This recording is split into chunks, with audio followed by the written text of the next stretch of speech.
Magandang araw mga Aldab Nation! May panibago na naman po akong update para sa inyong lahat. Pero bago natin ito umpisahan, ay huwag niyo muna kalimutan na mag-subscribe sa aking YouTube channel at i-click mo na rin ang katabing bell button para maging updated ka sa mga latest videos na ia-upload ko. At kapag umabot na ng 100,000 subscribers ang aking channel, ay may sorpresa ako para sa inyong lahat. Alam kong excited na kayo kaya naman ngayon, umpisahan na natin ang ating kwentuhan. Ang pag-uusapan natin ngayong araw na ito kung saan Alden proud na ibinandera si Meng sa kanyang social media. May paayuda sa atin si Alden ngayong Chinese New Year at si Meng talaga ito.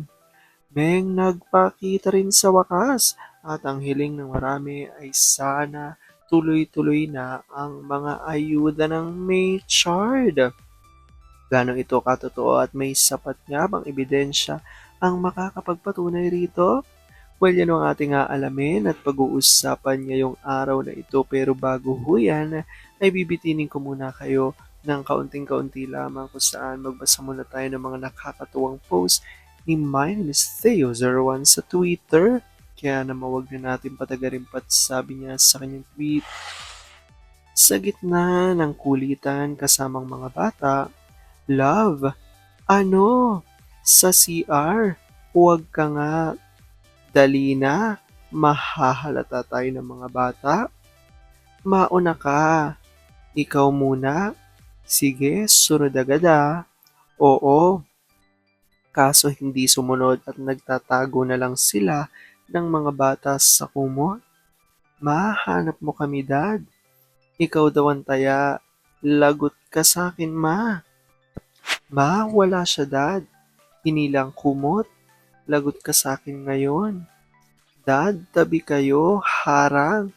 Ikaw, Ma, mahilig ka talagang bitinin ako.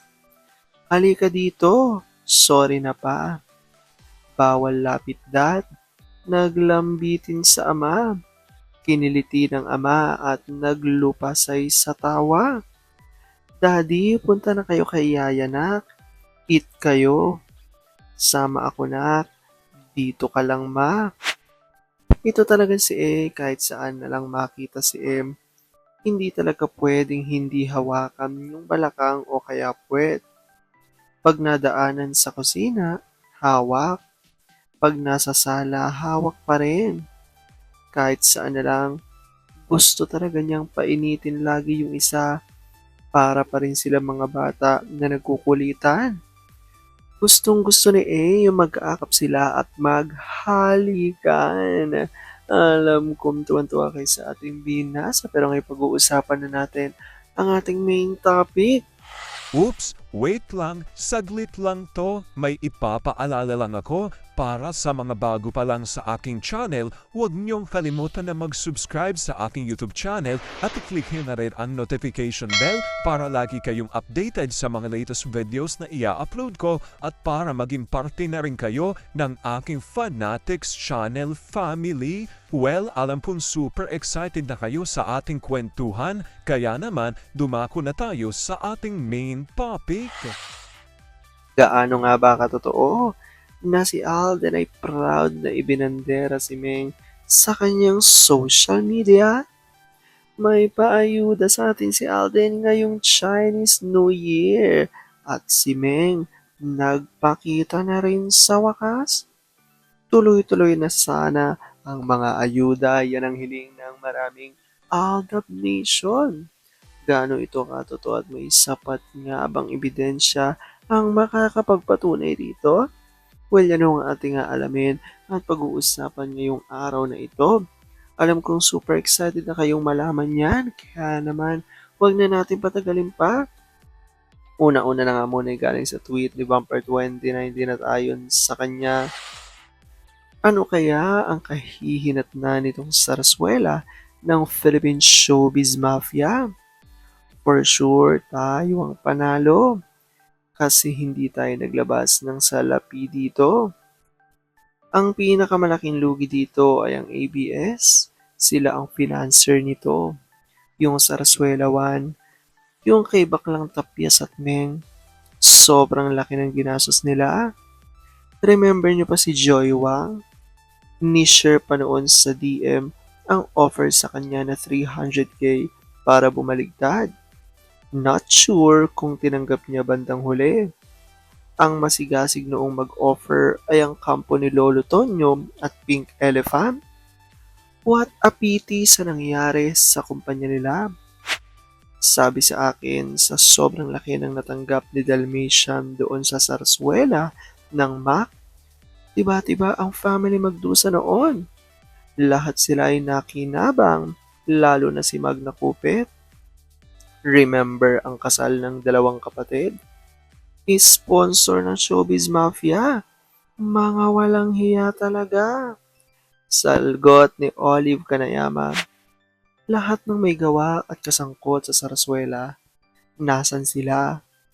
Hindi pa tinapakan, halos sirang-sira na silang lahat. Halos naranas nila ang dilubyo. Nabisto pa ang kasamaan nila. Pera-pera at kapangyarihan at ang pagmamanipula sa buhay ng mga artista na iba kapit din sa patalim. Sabi naman dito ni Mimi Adi, ang kasamaan ay pansamantala lamang.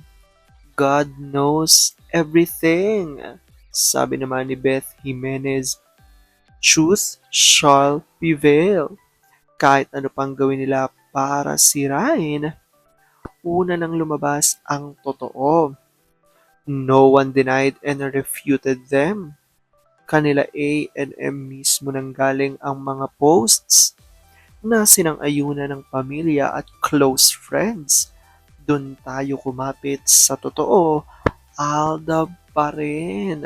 At ito na nga revelasyon ni Larry 1973 at ayon sa kanya, reposting this from Alden's IG kahapon. Bakit nga ba pamilyar ang kamay? Kasi nga, iyan ang kamay na hahawakan niya habang buhay. At hindi kay nakamay yan. Kay NDCMF yan. Alda Bareno to solo projects may chart forever. Alam ko excited kayo makita ng literato at ito nga ang IG story ni Alden kung saan makikita nga natin dito na meron niyang pinapakita si Alden dito na nakasulat Stardust Chinese New Year Celebration January 29, 2025, 6 p.m. at 58 Jupiter St. GF 58 Building, Makati, Gongsi Fakay. At nakalagay nga rito ang isang kamay ng babae na may dalang ampaw. Diba? Ito nga ay parang pinopromote ni Alden na isang party ng Chinese New Year. So makikita rito na may kamay ng babae. So syempre, unang-una na nga diyang nanindigan ang maraming mga Aldab Nation kung saan ilalangaraw nila kung sino ang kamay na ito. At ayon nga sa kanila, ang kamay ng araw na ito ay walang iba kung hindi si Mengay. Yan ang kanila paninindigan. Dahil nga, syempre, maraming mga Alden Nation ang niniwala na isa lamang asawa ni Alden at yun lamang daw ay si Mengay. At makikita nga rin natin dito sa kamay na ito ni Mengay ay talagang lalong maninindigan ng maraming mga Aldab Nation. Kahit pangaraw sabihin ng iba na si Kath ang kamay na ito ay pinaniniwalaan at patuloy maninindigan ng mga Aldab Nation na itong araw ay si Mengay at hiling pa nga ng marami sana'y tuloy-tuloy pa ang mga ganitong paayuda galing sa May Chard. At sana nga looking forward ang lahat na ngayong 2025 ay maging maganda ang takbo ng karera ni na Alden at Meng, especially ng Aldab Nation. Comment down below nyo dyan guys kung ano po opinion nyo patungkol dito. Alam ko dahil dito marami sa inyo mas lalong yung kumakapit at naninindigan na Aldab nature is real, pero sabi nga natin na kahit na ano pa man ang magdedesisyon ni na Alden at Meng sa kanilang buhay, karera at buhay pag-ibig ay kailangan natin silang supportan, kailangan natin ito tanggapin ng buong buo dahil yun ang kanilang deserve. Yan ang aking update for today's video. Maraming salamat mga Aldab Nation. Ingat!